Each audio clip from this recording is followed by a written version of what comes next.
오늘 우리에게 은혜 주실 하나님의 말씀은 구약 성경 시편 150편 1절부터 6절까지의 말씀입니다.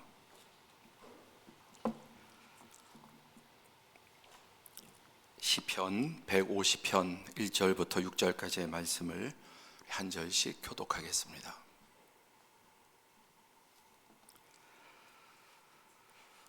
할렐루야. 그의 성소에서 하나님을 찬양하며 그의 권능의 궁창에서 그를 찬양할지어다. 그의 능하신 행동을 찬양하며 그의 지극히 위대하심을 따라 찬양할지어다. 나팔 소리로 찬양하며 비파와 수금으로 찬양할지어다. 소고치며 춤추어 찬양하며 현악과 퉁소로 찬양할지어다. 큰 소리 나는 제금으로 찬양하며 높은 소리 나는 제금으로 찬양할지어다. 호흡이 있는 자마다 여호와를 찬양할지어다. 할렐루야. 아멘. 네, 오늘도 또 하나님 앞에 거룩한 주일을 맞아서 예배하는 모든 성도들, 각처에서 또 가정에서 해외에서 또 예배하는 선교사님들 또 성도들 한 분 한 분 주님의 은혜와 또 평강과 복 주심이 함께 하시기를 바랍니다. 지난 주일 예배 중에 코로나 확진되신 분이 한 분, 예배 코로나 확진되신 분이 참석을 하셨었습니다. 그리고 그 확진 사실이 모르고 있다가 목요일 저녁에 이렇게 확진이 이제 알게 되었고, 바로 이제 교회가 금요일부터 모든 예배를 비대면으로 방역 당국에 별다른 그런 지시나 다른 조처가 없었지만 우리 성도들 또 안전과 건강을 위해서 즉각적으로 또 금요 성령 집회 또 오늘 주일 다 비대면으로 이렇게 전환을 해서 지난 주일 추수감사절에 많은 성도들 함께 너무나 기쁘고 감사하게 예배 드렸는데 또 오늘은 이렇게 비대면 예배를 드리게 됐습니다. 그러나 감사하게도 이제 5일이 6일 지금 7일째인데 한 4, 5일이면은 좀 증상이 나타날 텐데 아직까지는 전혀 지금 뭐 감염의 이런 소식은 없는 것 같습니다.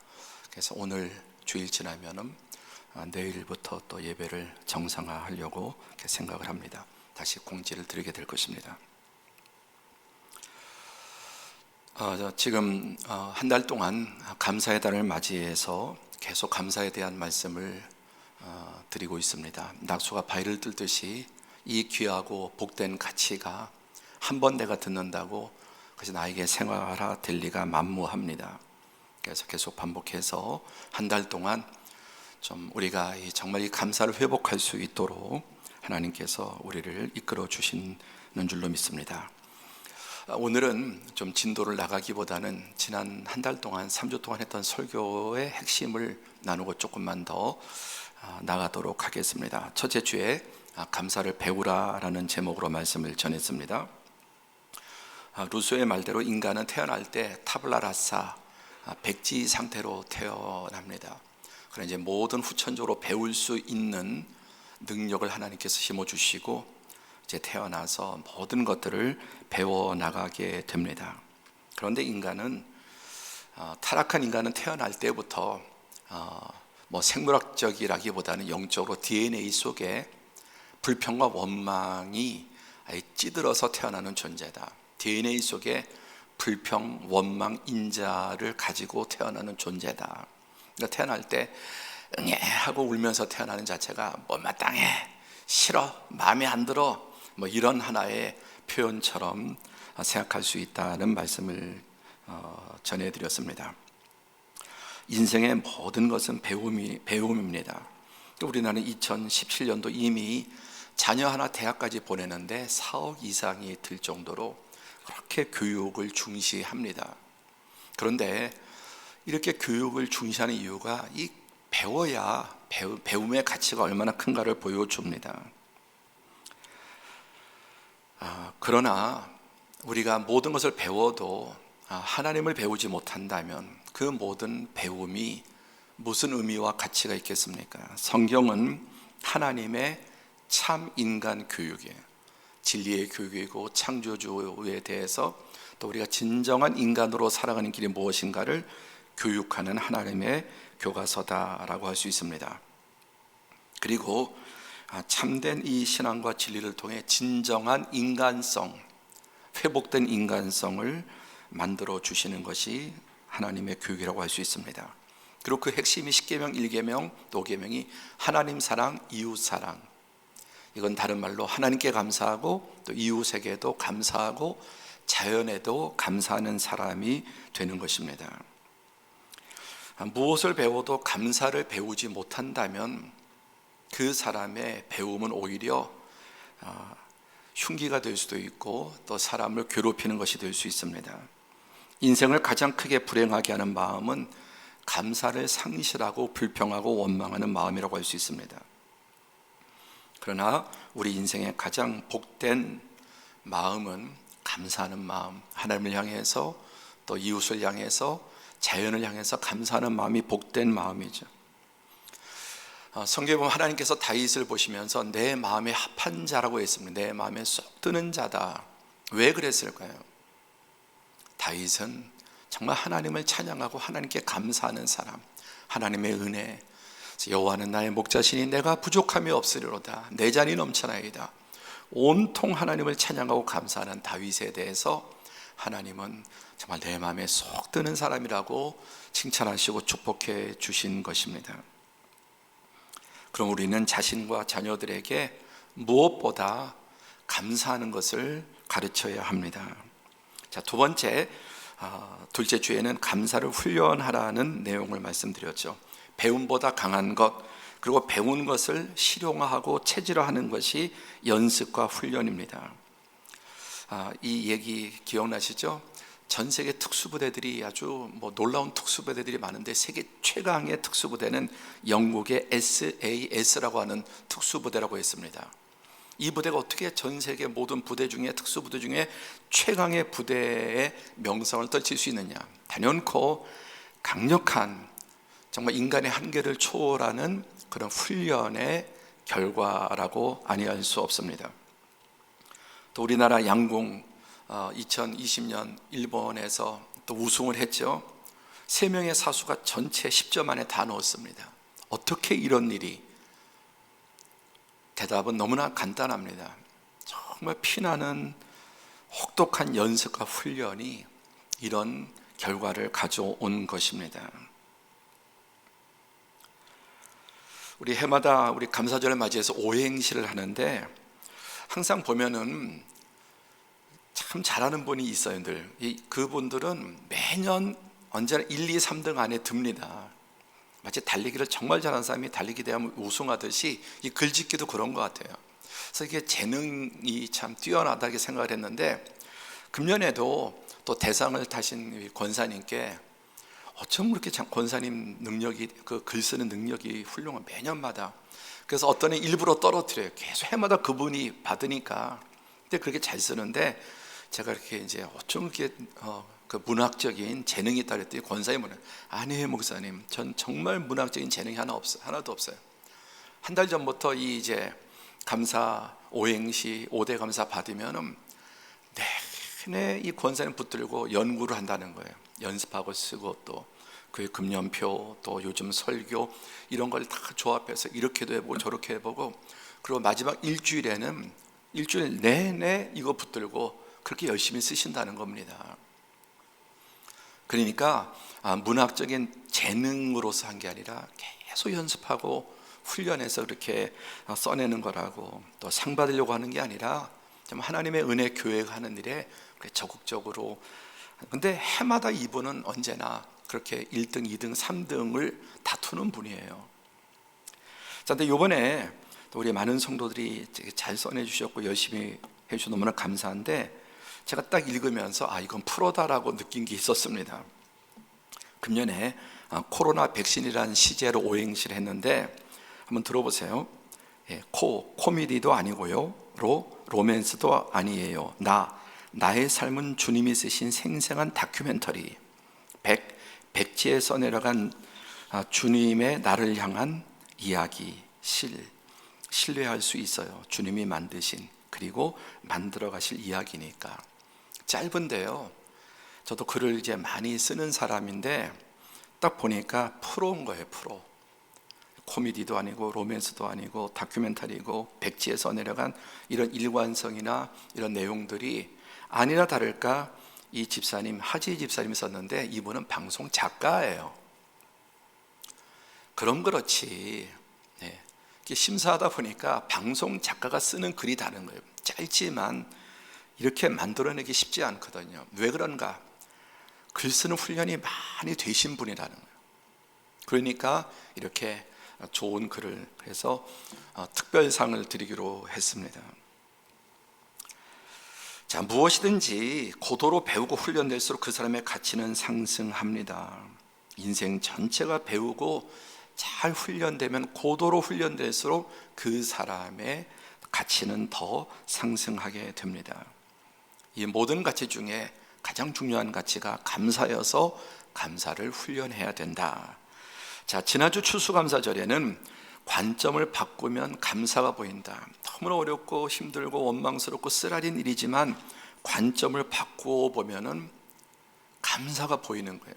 우리 눈앞에 뭐가 막혀 있고 가려 있어도 조금만 이렇게 우리가 위치를 바꾸어서 다른 쪽에서 관점을 이렇게 좀 피해서 보면은 그 너머에 있는 하나님의 예비하신 은혜와 감사가 있습니다.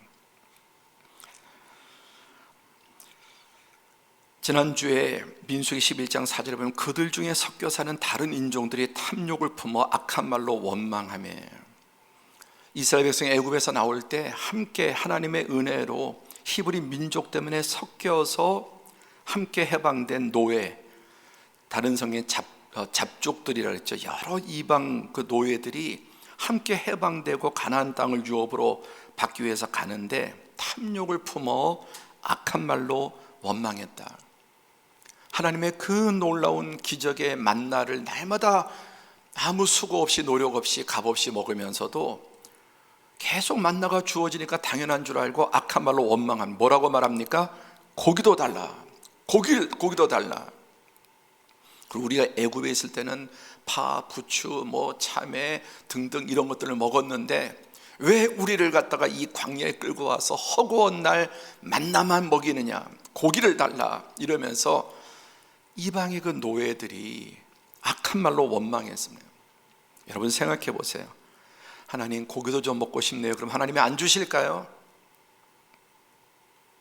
또 하나님 구하지 않은 것도 아시는데 하나님 나중에 결국 이제 메추라기 고기를 주지 않습니까? 또 그들은 많은 소와 양을 끌고 와서 또 언제든지 고기를 또 먹을 수 있었습니다. 근데 그들이 하나님의 그 놀라운 구원과 은혜를 맛보고도 계속 만나가 주어지니까 이 박한 음식을 싫어한다. 허건 날 매일 만나만 주고 고기도 달라고. 아니 그냥 하나님 앞에 고기 먹고 싶다고 하면 주셨을 텐데 악한 말로 원망합니다. 그리고 자기의 근본 뿌리를, 노예의 뿌리를 잃어버리고 마치 애굽에서 자기들이 귀족처럼 살았던 것처럼 성경은 그들은 잡족이었다, 노예였다고 말합니다. 그 에덴도 계속 에덴의 삶이 지속되니까 아담과 하와가 감사를 상실하고 마귀의 유혹에 넘어가게 된 것입니다. 그 결과가 무엇입니까? 민수기 11장 3절에 그곳 이름을 다베라라 불렀으니 이는 여호와의 불이 그들 중에 붙은 까닭이었더라. 불평하고 원망하는 자들에게 하나님께서 다베라의 불, 여호와의 심판에 이 땅에서 지옥불을 끌어당긴 거죠. 지옥불을 이 땅에서 끌어당겨서 하나님께서 그 악한 자들을, 원망하고 불평하는 자들을 불로 심판하신 것입니다. 불평하고 원망하는 그 마음, 그 영혼, 그 가정, 그 삶에는 여러분 지옥불이 옮겨 붙게 됩니다. 이들의 모습은 바로 우리들의 모습을 보여주는 것입니다. 하나님의 온갖 은혜를 받고도 또 필요하면 구하면 주실 텐데 원망하고 불평하고 탐욕으로 할 때 그들의 모습을 통해 성경은 우리를 교훈해 주시는 것입니다. 지난 봄에 퓨 리서치 센터라고 하는 연구단체에서 전 세계 17개국의 선진국을 대상으로 설문조사한 결과입니다. 영어로 되어 있지만 설명해 드리겠습니다. 질문이 뭐냐면 당신의 삶에 가장 의미 있고 가치 있는 게 뭐냐, 당신의 삶을 의미 있고 가치 있게 만드는 게 뭐냐는 질문에 여러분, 이게 17개 나라 순서대로 쭉 이렇게 있는데 돈이라고 대답하는 비율이 1위를 차지하는 유일한 나라가 우리 한국이었습니다. 지난 봄의 결과입니다. 무려 61%가 자신의 삶에서 가장 가치 있고 중요한 것이 돈이라고 응답한 비율이 62%였습니다. 여기에 보시면 17개국의 평균 응답에서 각 나라가 가장 가치 있게 여기는 게 1번이 이제 청새우게 나오죠. 제일 좌측 끝에 1번이 가족이에요. 다 가족이었습니다. 그런데 스페인만 건강, 대만만 사회, 국가라고 그러고 다 가족이었는데 우리나라만 유독 돈이다, 이렇게 답변을 한 것입니다. 그리고 인생에 가장 중요한 가치 있는 것, 중요한 것에 가족이 3번에도 들지 않았습니다. 우리나라는.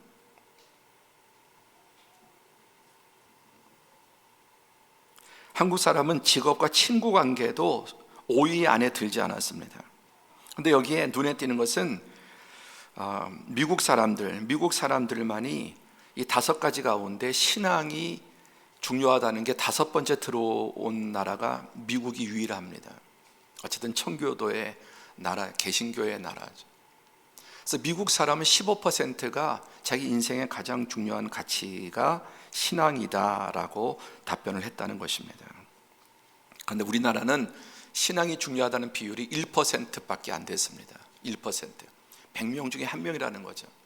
그럼 우리나라 인구의 20% 이상이 기독교인인데 이 설문조사에 한 20%는 기독교인이었을 텐데 자기 인생에서 가장 중요한 가치 있는 것이 신앙이라고 말한 사람이 1%밖에 안 됐다고 하는 것입니다. 여러분에게 한번 질문하겠습니다. 여러분이 교회가 아닌 다른 곳에 이런 질문을 받았다면 여러분 인생의 가장 중요한 가치, 또 가장 의미 있게 만드는 게 무엇냐고 물으면 여러분은 하나님이라고 예수님을 대답할 수 있습니까? 근데 실상은 그렇지 않다는 겁니다. 저는 분명히 확신하기를 우리 서울 은현교회 성도들의 상당수는 저는 하나님을 1번이라고 놓을 거라고 믿습니다. 근데 한번 진지하게 그래도 생각해 보십시오. 여러분은 이런 질문을 어떤 설문조사 기관에서 갤럽 같은 데서 받았는데 첫째, 하나님이라고 말할 수 있습니까? 두 번째, 여러분 자녀들에게, 저도 오늘 저녁에 이제 우리 자녀들하고 가정 예배 드리면서 이 질문을 할 것입니다. 우리 아들들에게 너희 인생에서 가장 중요한 것 1번은 무엇이고 2번은 무엇이고 3번은 무엇이었을 때 우리 아이들에게 어떤 대답이 나올지를 확인할 것입니다.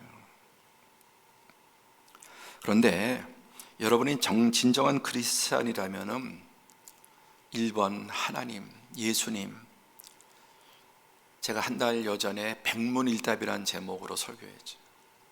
예수님은 정말 우리 인생의 모든 문제 질문에 백문일답이 되시는 분이십니다. 만약에 여러분에게 이 질문했을 때 1번에 하나님, 예수님, 신앙이 들어있지 않는다면 여러분 아직 미숙하거나 계속 그런 대답이 끝까지 간다면 그분은 진정한 신앙인이 아닙니다. 정말 제대로 신앙을 교육받고 신앙이 있는 분에게 하나님이 2번, 3번으로 밀려날 수 없습니다. 왜 그런가? 여러분, 10계명의 1계명에 나 외에 다른 신을 내게 두지 말라, 이게 1계명입니다. 그러니까 어떤 상과 형편에서도 하나님보다 더 앞서는 것이 바로 우상입니다. 다시 한번 강조하건대 여러분의 삶에 있어서 이 질문 앞에 여러분 인생에 가장 중요한 게 무엇인가, 언제 어디서 물어도 예수님, 하나님, 내가 믿는 기독교 신앙이라고 말하지 못한다면 여러분은 아직도 우상 숭배를 하고 있는 것입니다. 왜 하나님이 제일 중요합니까? 여러분, 부모, 직장, 돈, 이 우주 만물이 모든 것이 하나님이 만드신 것이고 하나님이 주신 것이고 하나님이 걷어가시면 내 생명이 어디 있고 부모가 어디 있고 아내가 어디 있고 자식이 어디 있고 가족이 어디 있고 아무것도 존재하지 않습니다. 만물이 다 주로부터 나와서 하나님이 주신 것입니다.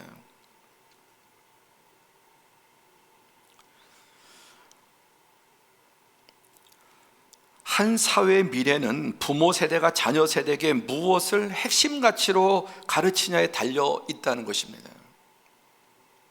앞으로 우리나라의 미래가 어떻게 될 거냐 하는 것은 우리 부모 세대가 자식들에게 가장 중요하게 여기는 가치가 뭐냐? 여러분의 부모님에게는 무엇이었습니까? 한번 생각해 보십시오. 말로는 신앙 하지만 결국은 부모들이 자녀들에게 가장 가르치는 게 돈일 가능성이 많습니다. 아까 우리나라 그 교육열이 그렇게 자녀 한 명당 4억 이상을 들이면서 허리가 휘도록 교육시키는 이유가 뭡니까? 교육을 잘 받아야 돈을 많이 벌 수 있고 인생을 행복하게 살 수 있다는 믿음 때문은 아니겠습니까? 그 이유가 큽니다. 지금 여러분 우리 자녀 세대들은 어떻습니까? 그들이 인생에 가장 중요하게 여기는 젊은이들, 아이들 같이 어릴 때부터 완전히 돈에 쩔어서 있습니다. 왜 그럴까요? 부모들이 그렇게 사실은 교육했기 때문입니다. 그럼에도 감사지수와 행복지수는 당연히 너무 낮고 젊은이들이 우리나라를 헬조선이라고 하지 않습니까? 파라다이스 조선이 아니라 헬조선이라고. 세계 10위권의 경제 국가로 발전했는데도 지옥 같다는 겁니다. 세계에서 가장 행복지수가 낮습니다.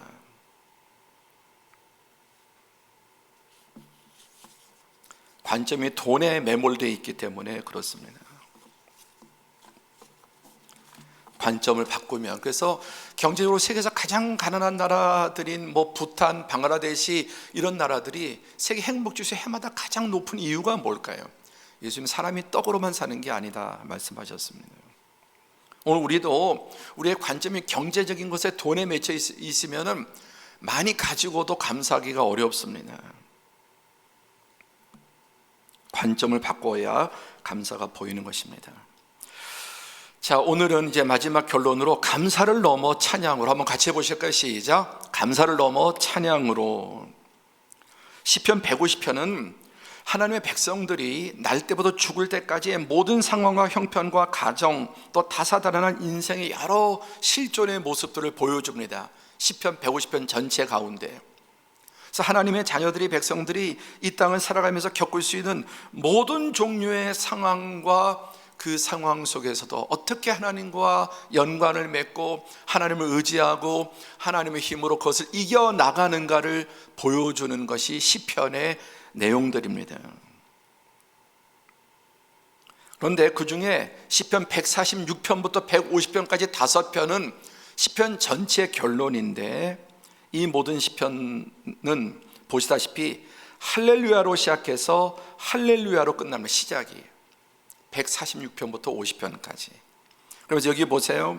할렐루야, 그의 성소에서 하나님을 찬양하며 그의 권능의 궁창에서 그를 찬양할지어다. 그의 능하신 행동을 찬양하며 찬양하며 찬양하며 찬양하며 찬양하며 마지막으로 호흡이 있는 자마다 여호와를 찬양할지어다. 할렐루야.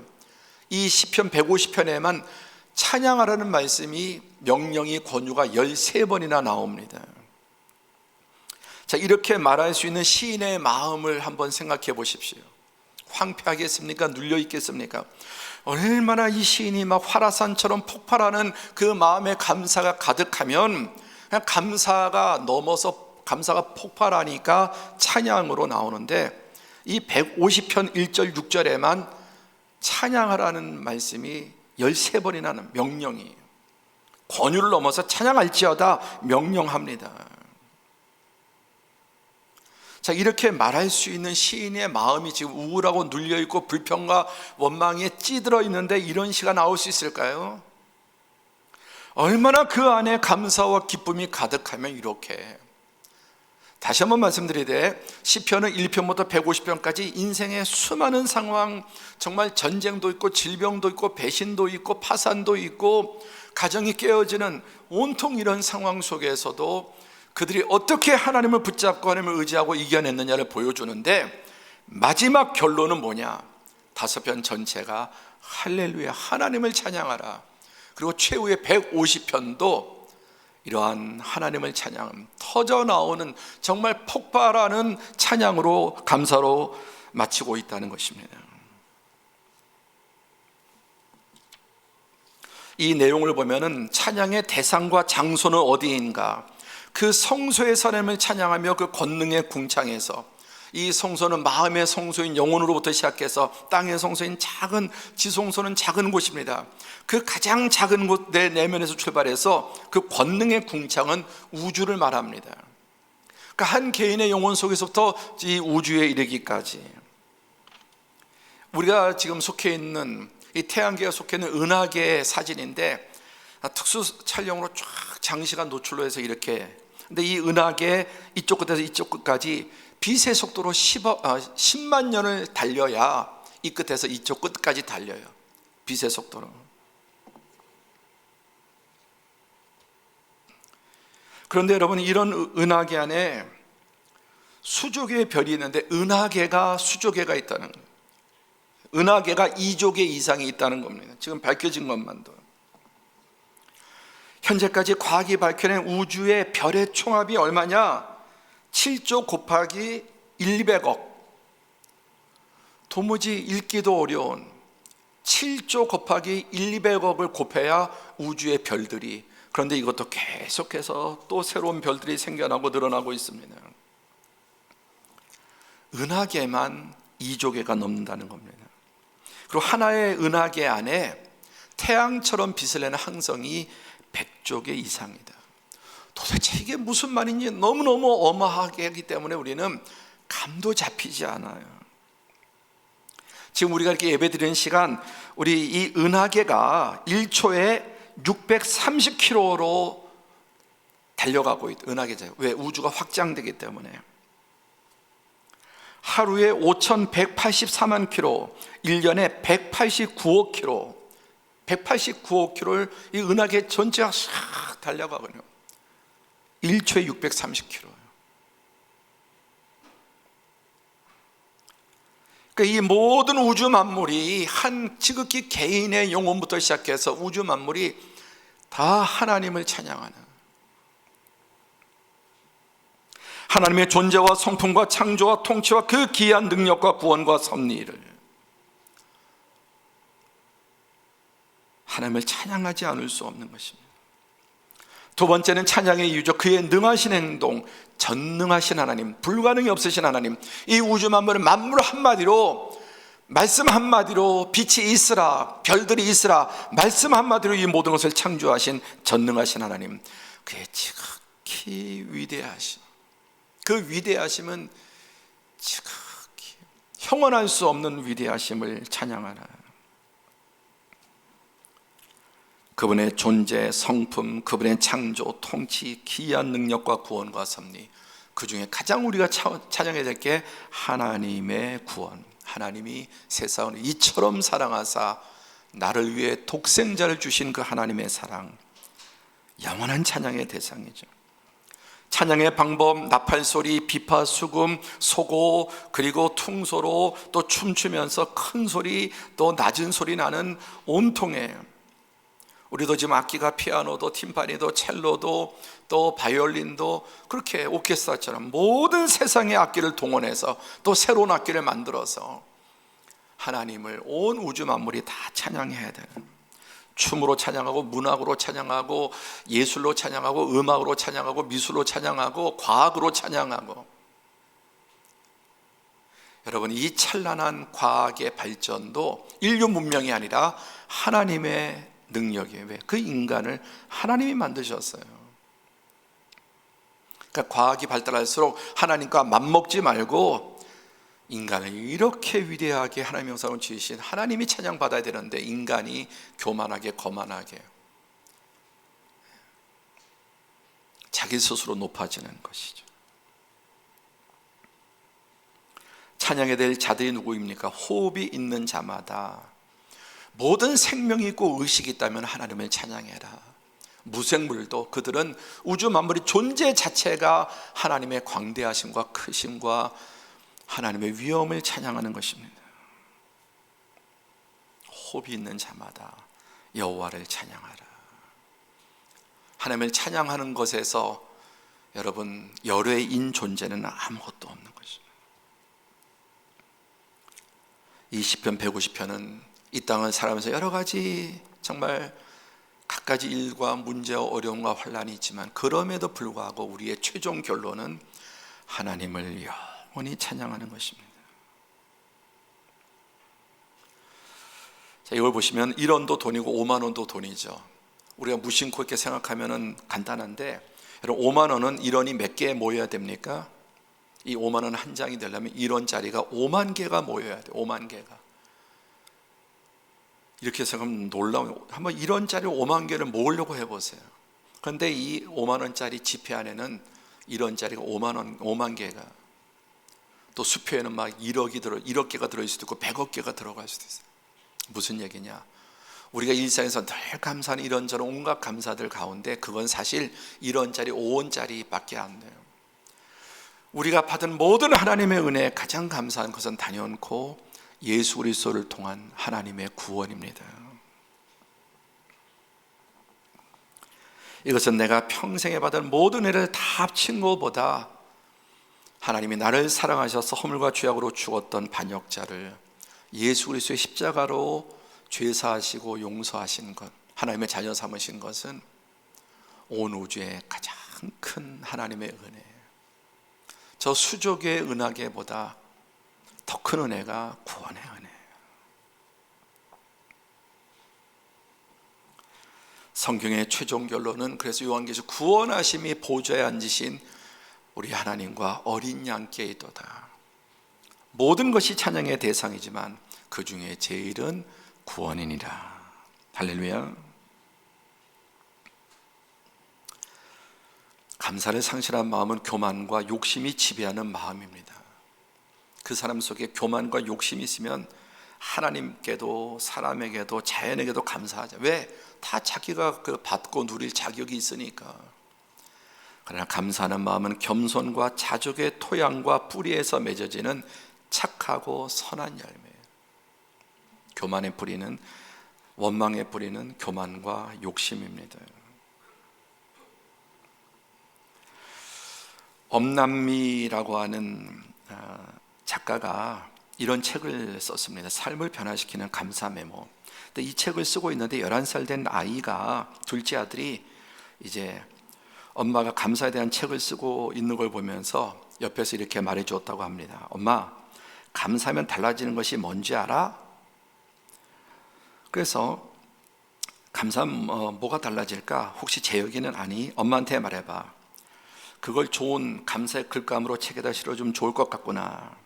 그랬더니 이 11살 아이가, 엄마, 감사하면 행복해져. 맞아, 재혁아. 엄마도 감사하니 행복해지고 있단다. 하나 더 말해줄 수 있니? 아이가 엄마를 보면서 미소를 지으며 자신이 한 말에 대해 흐뭇해했습니다. 또 다른 한 가지 감사하면 달라지는 것들에 대해 곰곰이 천장을 보며 생각했습니다. 엄마, 감사하면 사이가 좋아져. 야, 우리 재혁이 완전 철학자네. 맞아, 사람들 사이의 관계가 소통이 가장 중요한 행복의 요소인데 감사를 하면 관계가 더 좋아지지. 어떻게 알았지? 엄마가 3가지 말하라고 했으니까 한 가지 더 말할게. 엄마, 감사하면 건강해져. 11살짜리 아리가 감사하면 건강해지고, 감사하면 사이가 좋아지고, 감사하면 행복해지고. 부부 가운데 감사하면 관계가 더 가까워지겠죠? 행복해지겠죠? 원망하면요? 하나님께 원망하면 감사하면 행복해지고, 감사하면 사이가 더 좋아지고, 감사하면 정말 그 사람이 건강해져. 미국 미시간 대학교 연구소에 10년 동안 추적해서 통계를 냈는데 감사한 사람이 관계가 좋고 행복하고 우울하지 않고 더 장수하는. 근데 불평과 원망에 찌들어지는 사람은 관계도 깨지고 더 불행하고 더 삶이 나빠지고 우울증에 걸리고 왕따 되고, 그리고 수명도 짧아지는 것입니다.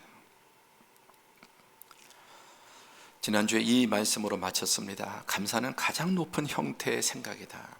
인간의 이성과 지성과 모든 것, 철학의 꼭대기는 감사하는 거예요. 감사하는. 반대로 인간의 모든 의식과 사고와 생각의 가장 밑바닥은 불평하고 원망하는 것입니다. 오늘로서 네 번째 이 말씀을 다시 한번 전합니다. 저는 성령께서 여러분에게 이 말씀이 각인되게 해주시길 원합니다.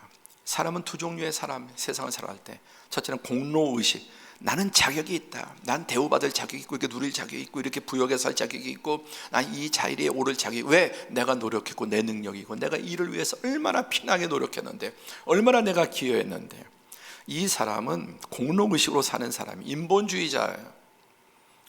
그러나 정말 하나님의 은혜를 깨닫는 사람, 그 내면이 겸손하고 또 하나님 마음이 합한 사람, 은혜의식이에요. 이건 사실이에요.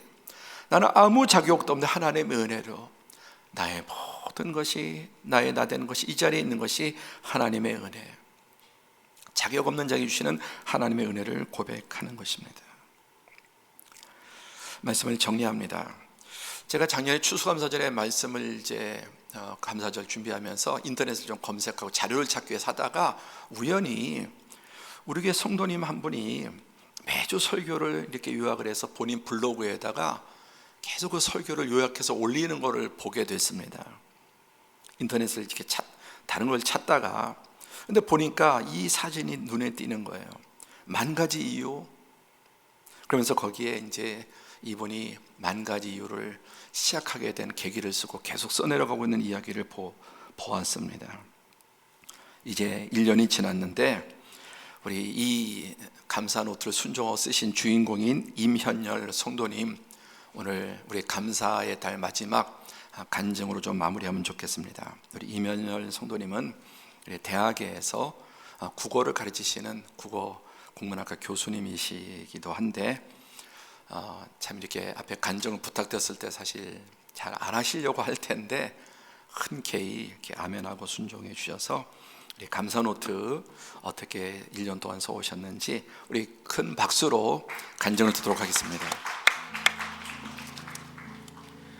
네, 이렇게 귀한 자리에서 간증할 수 있는 기회를 주신 하나님께 감사의 말씀을 드립니다. 제가 소개받은 것처럼 저는 직업적으로 말을 많이 하는 사람이라서 말을 잘하는 편인데요. 오늘 이 자리는 긴장이 됩니다. 그래서 제가 준비한 간증문을 읽는 것으로 말씀 올리겠습니다. 안녕하세요. 저는 임현열 성도입니다. 초등학생인 진규, 진우 두 아이의 아빠이며 김민정 성도의 남편입니다. 대략 2015년부터 서울 은현교회에서 주일 예배를 드리기 시작했고요. 그러다가 2016년에 신양숙 전도사님께서 잡아주셔서 서울 은현교회에 등록하여 예배를 드리고 있습니다. 사실 저는 이렇게 교회에서 예배 시간에 간증을 할 만한 사람이 못 됩니다. 신앙의 측면에서 특별히 잘한 것도 없고 생활의 측면에서도 흠이 많은 사람입니다. 그럼에도 불구하고 이 자리가 너무나 영광스러운 자리라는 것을 잘 알기 때문에 염치불고하고 이 자리에 서기로 했습니다. 오늘 저는 제가 썼던 감사 노트에 관한 이야기를 간단히 말씀드리고 내려가겠습니다. 제가 감사 노트를 쓰기 시작한 것은 작년의 일입니다. 2020년 11월 15일에 하나님께서는 최은성 목사님을 통해 말씀하셨습니다. 감사할 이유가 참 많은데 너는 참 감사하지 못하는구나. 저의 어리석음을 꾸짖으시고 제발 좀 감사하는 삶을 살라고 간절히 명령하셨습니다. 간절한 명령이라는 것은 그 자체가 일종의 형용 모순이지만 당시의 제 상황은 그랬습니다. 심지어는 간절히 명령하셨을 뿐만 아니라 친절하시게도 그 방법까지 알려주시면서 명령하셨습니다. 이 노트는 제가 당시 교회에서 받은 감사 노트인데요. 이 감사 노트가 바로 하나님께서 알려주신 감사의 방법이었습니다. 사실 저는 말을 잘 안 듣는 사람입니다. 특히 신앙의 측면에서 누가 뭐를 좀 하라고 하면 이 핑계 저 핑계 엄청 뺀질대는 그런 사람입니다. 그런 제가 무슨 바람이 불었는지 이날은 설교 말씀을 듣고 감사 노트를 쓰기로 했습니다. 이건 제 신앙에서 정말로 특별한 사건이었습니다. 그 이후로 매일 감사 노트를 썼습니다. 사실 정말 솔직하게는 인간의 생각과 마음으로는 일말의 의구심을 가지고 감사 노트를 쓰기 시작했습니다. 뭐가 그렇게 감사할 일이 많을까? 며칠 쓰다 보면 공기를 주심에 감사, 물을 주심에 감사, 이런 자기적인 문구들로 감사 노트를 채우지 않을까? 이런 생각을 했습니다. 그런데 사실 그건 그야말로 의구심이었습니다. 정말로 감사해야 할 것이 너무나 많았습니다. 2020년 11월 15일의 감사노트는 이런 감사로 시작했습니다. 감사할 이유가 너무 많다는 것을 다시금 깨닫게 하셨으니 감사합니다. 저도 양심은 있어서 다시금이라는 부사를 하나 적어두었습니다. 사실 이번에 처음으로 감사해야 한다는 것을 깨달음을 주신 것은 아닙니다. 그전에도 이미 수천 번, 아니 수만 번 더 감사해야 한다는 말씀을 주셨고, 그중 어떤 때에는 잠시나마 감사하는 마음을 가지기도 했습니다. 다만 그게 오래가지 않았고 잊고 또 잊기를 반복했을 뿐이죠. 그 이후로도 정말 다양한 감사가 있었습니다. 부끄럽지만 개인적인 감사 기록을 소개해 보겠습니다. 하루는 저녁에 야식을 엄청 많이 먹고 나서 이런 감사를 노트에 썼습니다. 이렇게 처먹는데 살이 이 정도만 찐 건 진짜로 감사한 일입니다. 그리고 전날 술을 엄청 많이 마셔서 블랙아웃이 되어 들어온 다음 날 이런 말을 감사 노트에 썼습니다. 험한 세상에 무사히 귀가하도록 지켜주심에 감사합니다. 양심상 앞으로는 조심하겠습니다 라고 쓰기도 했습니다. 그런데 정말 감사한 것은요, 좀 웃겨 보이는 이런 감사들도 제 삶에 아주 작은 변화들을 가져오고 있다는 점입니다. 요즘도 야식을 종종 하기는 하지만 어떤 날에는 이런 감사가 써 있습니다. 먹을 게 많았는데 지나치게 과식하지 않았음에 감사합니다. 요즘도 술을 마시기는 하지만 이런 감사도 있습니다. 오늘은 막걸리의 유혹에 빠지지 않게 하신 데 감사합니다. 사실 어떤 분들이 듣기에는 장난 같은 이야기일 수 있겠습니다. 하지만 중요한 건 작으나마 제 삶의 변화들을 제 스스로 느끼고 있다는 점입니다. 코로나 시기에 그야말로 확 찐자가 되었을 수도 있는데 그나마 이 정도면 선방하고 있는 것이고요. 최근에도 술을 마시기는 하지만 횟수나 양이 많이 줄었습니다. 사실 스스로 돌아보면 친구들 만나 술 마신 날에는 감사 노트를 하루 이틀 거르게 되는 모습이 보이는데요. 이런 일을 줄이려고 의식하다 보니까 자연스럽게 그렇게 되는 것 같습니다. 이런 내용 등등으로 감사 노트가 누적되면서 첫 번째 감사 노트가 완성되었고 두 번째 감사 노트도 완성되었습니다. 참 뿌듯했고 자랑스러웠습니다. 그래서 제가 평소에 쓰던 네이버 블로그에 감사 노트 소식을 올려서 이웃들에게 자랑을 했습니다. 이어서 세 번째 노트도 한 달 정도는 잘 썼는데요. 부족한 제 끈기가 문제였습니다. 집 인테리어 공사를 하면서 중간에 노트가 며칠 밀리게 되었습니다. 그런 상태가 2-3주 정도 누적되면서 아쉬운 마음도 컸지만 이 정도 썼으면 됐지 뭐 하는 핑계의 마음이 커졌습니다. 그리고 마음속으로 포기했습니다. 그런데 감사 노트에 대한 하나님의 간절한 명령은 제가 여기서 포기하게 그냥 두지 않으셨습니다. 제가 정확히 기록해 두었는데요. 올해 7월 23일에 최은성 목사님께서 제게 연락을 주셨습니다. 블로그를 보니 감사 노트를 잘 쓰고 있는 것 같은데 블로그 글을 금요 성령 집회에서 예화로 소개해도 되겠냐는 말씀이셨습니다. 이날 하나님께서 최은성 목사님을 통해 말씀하셨습니다. 매일 쓰지 못하더라도 포기하지 않고 계속 쓰면 된다. 하루에 6개를 다 쓰지 못하더라도 감사한 몇 가지를 써 내려가면 된다. 말씀에 순종하여 다시 쓰고 있습니다. 이 말씀 덕분에 세 번째를 거쳐 네 번째 감사 노트도 잘 쓰고 있습니다. 처음에 말씀드린 것처럼 저는 사실 부족한 사람입니다. 그렇기 때문에 이런 간증을 한답시고 성도님들께 권면할 것은 거의 없습니다. 그렇지만 어쨌든 이런 제가 감사 노트를 열심히 쓰고 있고 그것이 제 신앙과 생활의 변화를 만들어주고 있기 때문에 성도님들께 권해드리고 싶습니다. 감사 노트는 꼭 한번 써보십시오. 마지막으로 제가 썼던 감사 내용 중에서 이번에 다시 보게 된 문구 하나를 소개해드리고 말씀 마치겠습니다. 11월 17일의 기록입니다. 감사 노트를 쓰게 되면서 길을 걸을 때 입술에서 찬송을 읊조릴 수 있게 되었으니 감사합니다. 저는 감사 노트를 시작한 이후에 아주 자주 하나님과 동행하는 느낌을 받습니다. 그때마다 참 든든합니다. 이것은 그야말로 맛본 사람만이 아는 즐거움인 것 같습니다. 이 맛 정말 좋은데 감사 노트의 이 맛 많은 분들이 함께 느낄 수 있기를 기도합니다. 감사합니다.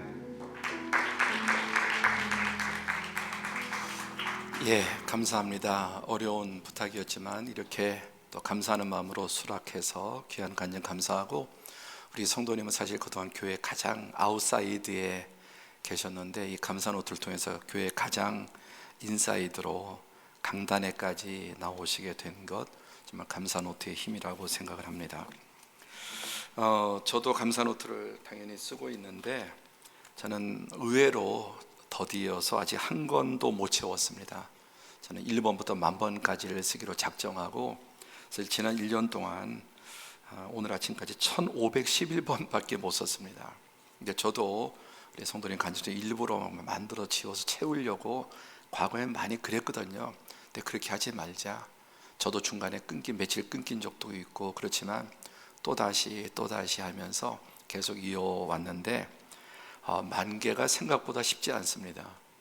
그렇지만은 저는 이제 10,000가지, 정말 문자 그대로 10,000가지를 채우는 걸 목표로 꾸준하게, 그리고 이제 다시 오늘 이 고백을 통해 좀 더 가속이 붙고 또 깊어지리라고 생각을 합니다. 그러나 이미 감사는 저에게 체질화되었음을 저는 분명히 느낄 수 있습니다.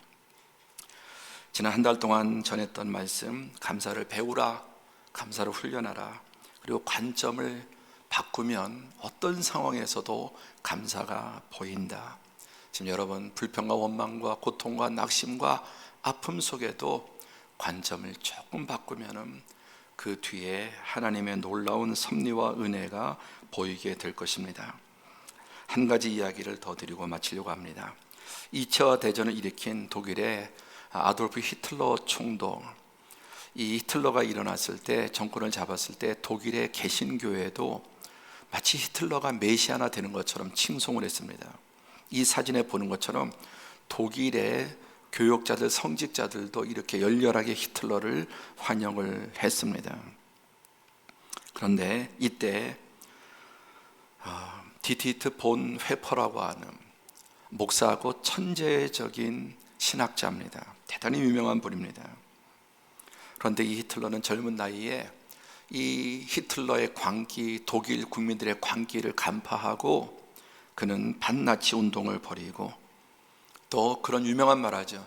미친 운전자가 운전대를 잡고 버스가 가득 탄 차를 운전할 때 그 운전자를 죽여서라도 승객을 구해야 된다.